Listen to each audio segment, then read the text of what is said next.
Իմ անունը Արիաննա է, ես հայրենադարձ եմ, արդեն 2 տարի է բնակվում եմ Հայաստանում ու պայքարների մեջ եմ։ Ես ուզում եի ձեզ հարց ուղղել, ինչ ծրագրեր կան Սփյուռքի հետ կապված, չէ՞ որ դուք ձեր նախագահության շրջանում շատ մեծ ծրագրեր եք կապել Սփյուռքի հետ, իմ մտահոգում է իմ հայրենակիցների վերադարձ, ովքեր ցանկանում են Հայաստան վերադառնալ, իրենց հետ ինչ ծրագրեր կան առաջիկայում եւ արդյոք հնարավոր է այս իրողության մեջ, երբ Սփյուռքին պառակտեցին,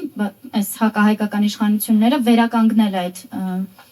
Համոզված եմ, որ հնարավոր է վերականգնել, սա այն դեպքն է, որ բնական ձգտումը կա եւ արանքում պետք չի կանգնել, հակառակը դու պետք է ամեն ինչ անես, որ Հայաստան-Սփյուռք հարաբերությունները ոչ թե բնականon ձևով զարգանան, այլ մի բանով էլ դու պիտի խթանես, այն էր ինչ մենք անում էինք ժամանակին։ Դա իմ նախաձեռնությունն էր, իմ բանաձևը շատ պարզ է։ Հայաստանը Սփյուռքով է առանց Սփյուռք տարբեր քաշային կատեգորիաներ են։ Եվ եթե երկրի առաջի դեմքը ուզում է Հայաստանի քաշային կատեգորիան մեծացնել, ավելի ծանրակշիռ դերակատարություն ունենա Հայաստանը, ասենց փոքր երկիր մեծ խաղացող է բանաձևի մեջ, այսպիսի քայլեր չպետք է անել։ Ու եւս մեկ բանաձև այն ժամանակ օգտագործում էի բավական հաճախ սփյուռքահայերի հետ հանդիպան ժամանակ, որ Հայաստանի ղեկավարը իշխանություն ունի հայաստանցիների վրա,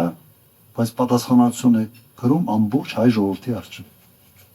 Եվ առաջի դեմքը Հայաստանի Հանրապետության հենց այդ բանաձևով պետք է շարժվի։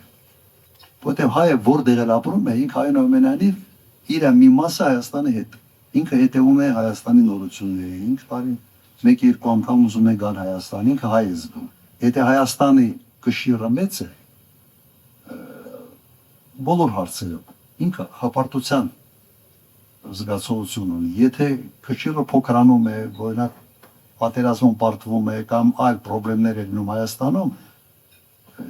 ինքը ամոթի զգացում է ունենում եւ ինքը նույնիսկ իր շրջապատում ինչ որտեղ խեղճանում է։ Հիմա ինչ ճանապարհ ընտրենք։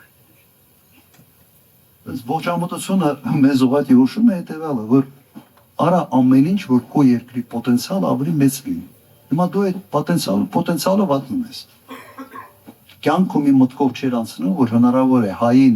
մուտքը Հայաստան արգելել։